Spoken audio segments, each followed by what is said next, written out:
Pandian store சீரியல்ல அடுத்த வாரத்துக்கான எபிசோட்ல நம்ம சரவணன் இருந்துட்டு கடைக்கு வராரு. கடைக்கு வந்த உடனே வந்து பார்த்தீங்கன்னா, பாண்டியன் இருந்துட்டு, "என்னாச்சுடா? நானும் உன்னை பார்த்துக்கிட்டே இருக்கேன். ஒரு மாதிரியாவே இருக்கு. ஏதாவது பிரச்சனையா?" அப்படின்னு சொல்லிட்டு கேட்கவும், "எனக்கு என்னப்பா பிரச்சனை? எனக்கு எந்த பிரச்சனையும் இல்ல. அப்புறம் என்னடா வெளியே போயிட்டு வந்ததுலேருந்து ஒரு மாதிரியா இருந்துட்டு இருக்க. இப்போலாம் என்னடான்னா கடைக்குள்ளேயே உட்காந்து கோட்டு போய் விட்டுட்டு இருக்க. கடை எப்படிடா விலகும்?" அப்படின்ற மாதிரிலாம் சொல்லிக்கிட்டு இருக்காங்க. "சாரிப்பா, இனிமேல் நல்லா நிம்மதியாக தூங்க போகிறேன்." அப்படின்ற மாதிரி சொல்லிடுறாங்க. "என்னடா ஆச்சு? நைட்டு ஃபுல்லாக நீ தூங்குறதே இல்லைப்பா?" "இல்லைப்பா, நைட்டு ஃபுல்லாக நானும் எவ்வளவோ ட்ரை பண்ணிகிட்ருக்கேன். ஆனால் என்னால் சுத்தமாக தூங்கவே முடியலப்பா. அதனால தான்ப்பா கடைக்கு வந்த உடனே நல்ல தூக்கம் வருது. ஆனால் தூங்க முடியாது. வேலை இருக்குது, வேலையை பார்க்கணும்ல." அப்படின்ற மாதிரி சொல்லிடுறாங்க. "என்னடா ஆச்சு சரவணா?"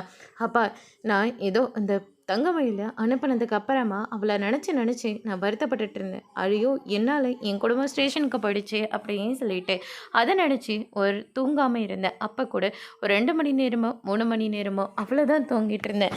ஆனால் எப்போ அந்த குமாருக்கும் அந்த சுடருக்கும் கல்யாணம் ஏற்பாடு பண்ணாங்களோ அப்போ இருந்து சுத்தமாக எனக்கு தூக்கமே வர மாட்டேங்குதுப்பா. மறுபடியும் அந்த குடும்பம் இங்கே வரப்போகுது. அந்த குடும்பத்தில் இருக்கிறவங்க ஏதாச்சும் ஒன்று அந்த குடும்பத்தில் இருக்கிறவங்கள பண்ண போகிறாங்க. இதனால் மொத்த பேரோட வாழ்க்கையும் போக போதேன்னு நினச்சி எனக்கு அதை நினச்சி தூக்கமே வர மாட்டேங்குதுப்பா. இதுக்கெல்லாம் ஒரு முடிவே இல்லையா?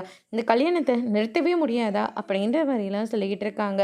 அதோட இன்னைக்கான ப்ரமோ முடிச்சிருக்காங்க. இனி பாண்டியன் ஸ்டோர் சீரியல்ல அடுத்தடுத்து என்னெல்லாம் நடக்க போகுதுன்றதை வெயிட் பண்ணி பார்க்கலாம். தேங்க்யூ.